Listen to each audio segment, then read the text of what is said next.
gorgeous viewers, welcome back to my channel. In today's video, I've got a picture book and I'm going to pick it up and we'll read it together. This one's called Treetop Twins, written by Niceda.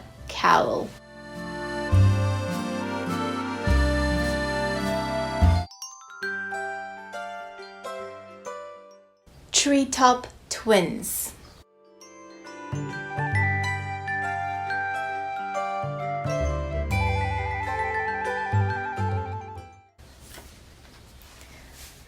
The snow gleamed and dazzled as the sun glinted off the ice.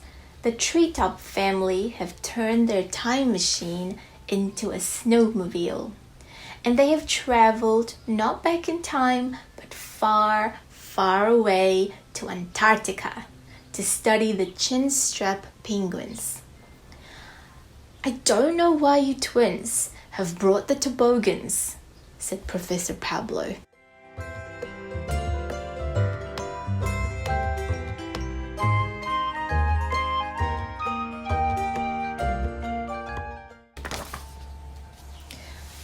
"Because tobogganing is so much fun," said Ted. "And even serious scientific professors like us need to find time for fun," said Professor Penelope. "We're too busy to have fun today," said Professor Pablo firmly.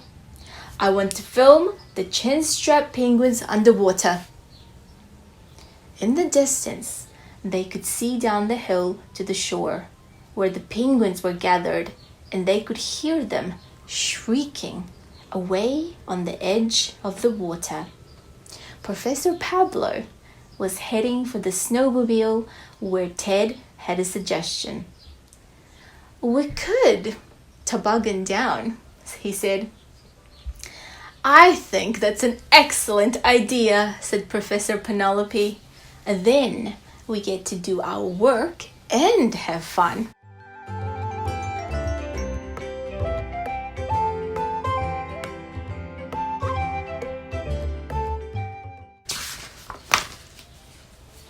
So they loaded the equipment onto the toboggans, pointed them downhill, and whoosh!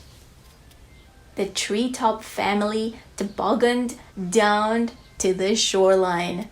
"Woohoo!" shouted Professor Pablo as he shot down the hill. Down by the water, the chinstrap penguins were feeding their baby chicks. "They're so sweet," said Tulip. The adult penguins looked as they were wearing little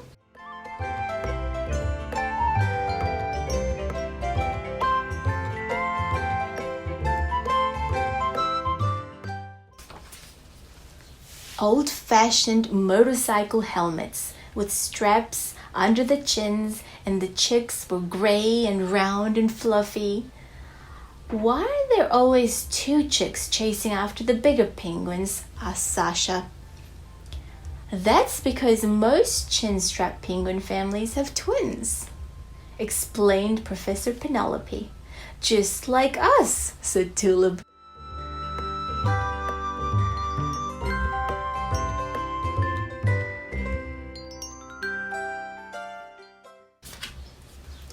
The penguins were very clumsy on the ice, waddling from side to side or sliding on their tummies, and every time a parent chinstrap penguin waddled off and came back with food in its mouth, its two babies would run after it, both wanting to get fed first. "It looks as if they're playing a game," said Alfie. "We think they have these food races so the penguins can feed the babies separately and make sure each gets the same amount of food," said Professor Pablo. Just then, one of the chinstrap penguins dived into the water, followed by another. "Right! Everyone, let's go," said Professor Pablo, and the Treetop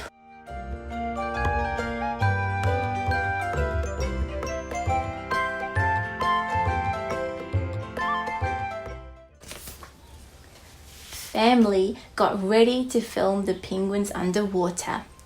They put on their dry suits, which would keep them warm in the icy water, and waddled around as if they were chinstrap penguins themselves. And then they all dived in and swam after the penguins.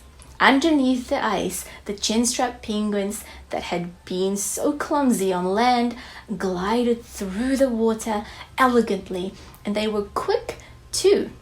More than 3 times faster than the fastest human swimmer.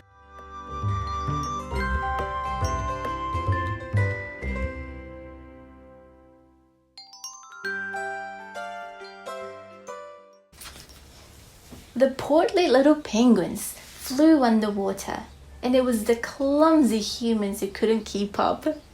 It was a magical world under the ice, and the Treetop family filmed not only penguins but bright orange sponges and octopuses whose blue blood contained a natural antifreeze, and seals and orcas.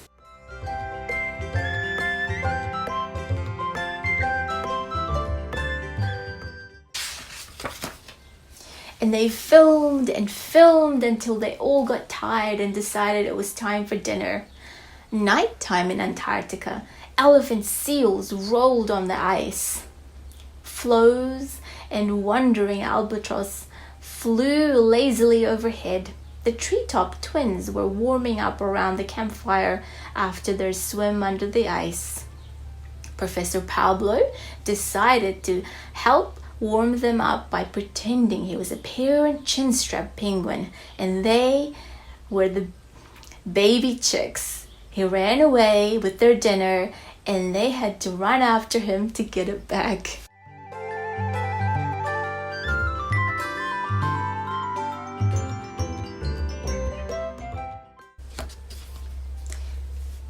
It definitely made dinner time more interesting.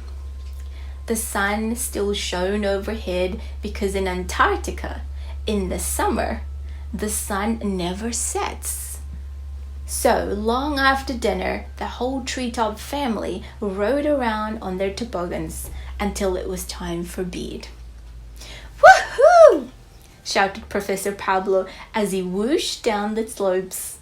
He had forgotten how much fun tobogganing was.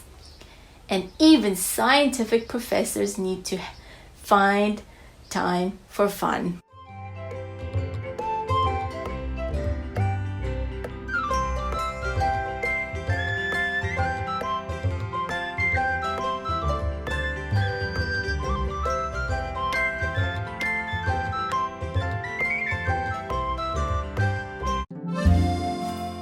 Okay, my gorgeous viewers, I hope you enjoyed this beautiful, gorgeous book. I love the idea of work and family activity, fun, balance that the family had going there. For me personally, when my sisters were young, I had a stepfather.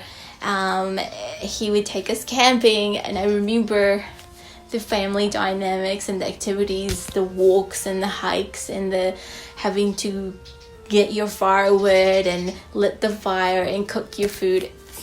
It was fun. But yeah, work-life balance portrayed in this beautiful book brings memories. Thank you for watching. Until you see me next time. Mwah. Bye.